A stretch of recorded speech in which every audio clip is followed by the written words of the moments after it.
আসসালামু আলাইকুম ভিউয়ার্স। আজকে আমি আছি বাংলাদেশের সর্বোত্তরের জেলা পঞ্চগড়ে। আমার সাথে আছেন নিশাদ ভাই। তিনি একজন ব্যবসায়ী। পঞ্চগড় শহরে তার বালি এবং পাথরের ব্যবসা রয়েছে।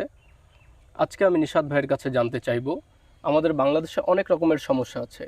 এর মধ্যে এমন তিনটি সমস্যার কথা আপনি আমাদেরকে বলুন, যে তিনটি সমস্যা খুব দ্রুত সমাধান হওয়া প্রয়োজন বলে আপনি মনে করেন।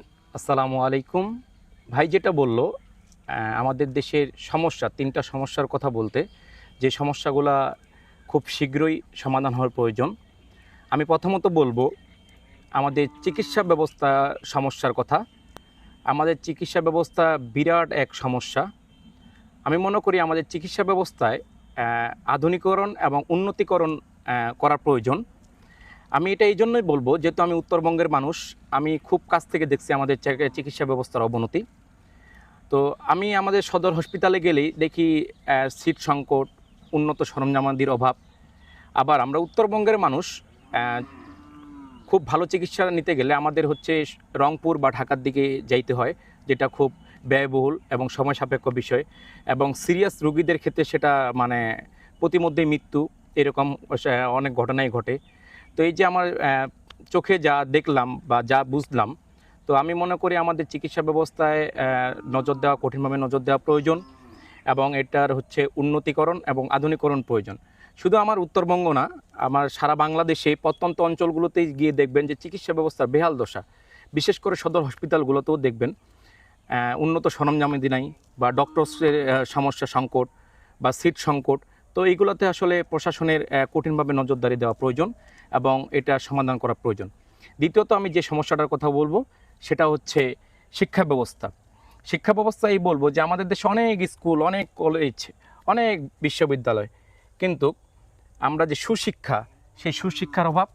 আরেকটা বিষয় হচ্ছে যে আমাদের প্রত্যন্ত অঞ্চলগুলোতে শিক্ষক স্বল্পতা, তারপরে হচ্ছে শিক্ষা উপকরণের সমস্যা।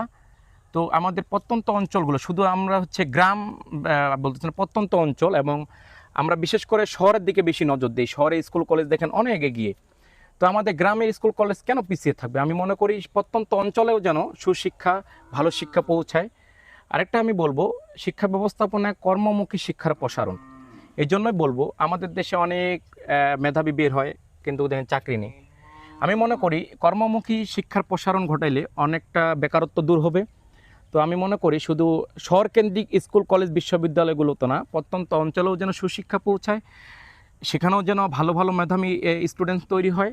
সেজন্য আমি মনে করি শিক্ষা ব্যবস্থায় কঠিন একটা নজরদারি দেওয়া প্রয়োজন, এবং এর সমাধান অতি সত্বর সমাধান করা প্রয়োজন। তৃতীয়ত আমি যেটা বলবো, খাদ্য ব্যবস্থাপনা।